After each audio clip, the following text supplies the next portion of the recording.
context, and politics most importantly. Now, I watched the PowerPoint presentation that you gave, I guess, at TED, which is a I'm not even quite sure I know what it is, but I know that I had access to watching it for the first time.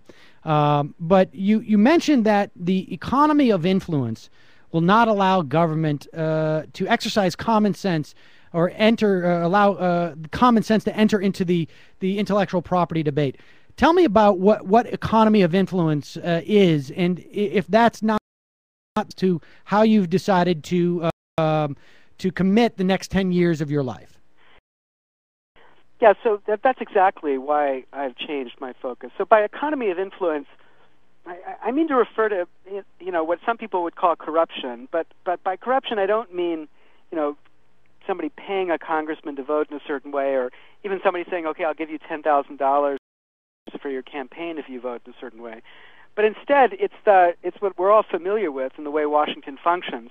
People give campaigns have much better access to the political candidates or to members of Congress than people who don't. And what that means is Congress's attention is focused on these issues which are of very importance to a relatively small but powerful group of people, and they don't either see the other side or they don't care about the other side because the other side doesn't give them the kind of resources they need. So in the context of copyright, anybody who looks at this without their paycheck depending upon the models of distribution of the 20th century, anybody who looks at it, recognizes that copyright's important. It's got to remain in the 21st century as a central economy, but it's got to change radically given the way digital technologies have radically changed how we get access to our culture.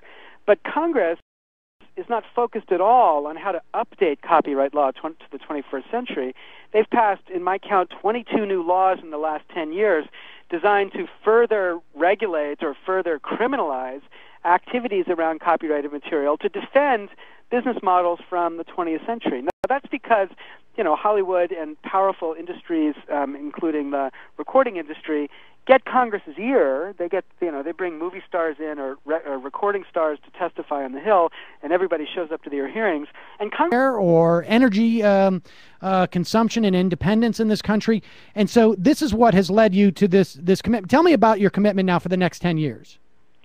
Well, you're exactly right. I mean, when I began to hit my head against the wall in the context of copyright, I then began to notice that, so think of global warming.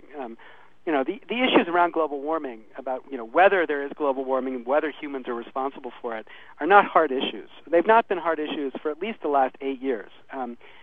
Yet, our government has done nothing really at all to address this issue, and especially during this current administration. Not because the science is uncertain, but because all the money in the world is against our government dealing with this, because the oil companies are keenly focused on avoiding anybody taking this issue seriously. Or think about nutrition. Our government tells our kids that 25% of their diet can come from sugar.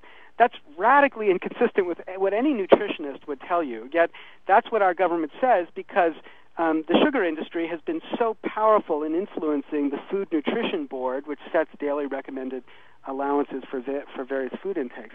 So you can look at a wide range of corrupting how government is addressing these important issues. And if these issues were not important, you might say, well, this is what we expect of government. But the problem is, these are some of the most important issues we face today.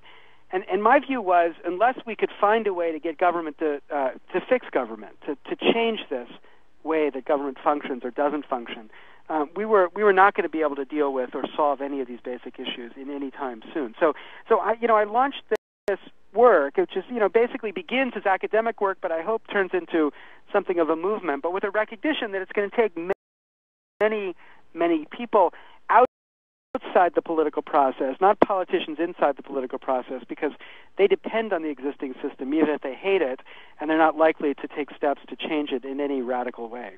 There's something fundamentally anti-down, isn't there?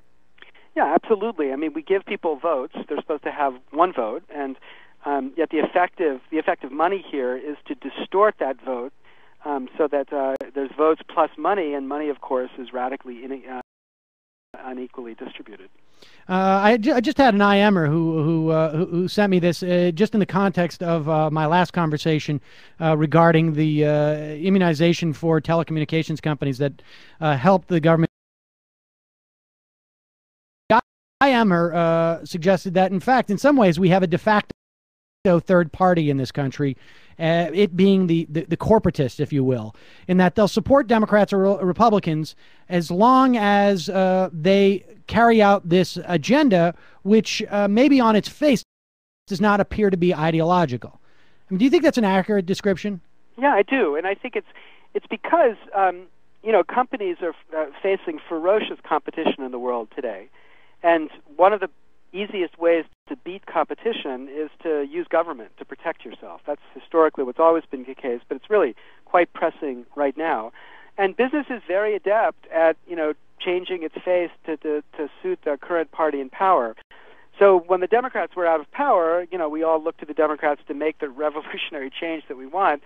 But when the Democrats get in power, it's I'm afraid it's business as usual. And even the Democratic Party, you can see, is fundamentally divided between people who want to see a radical change. I think Obama and Edwards would certainly be the leaders on that side.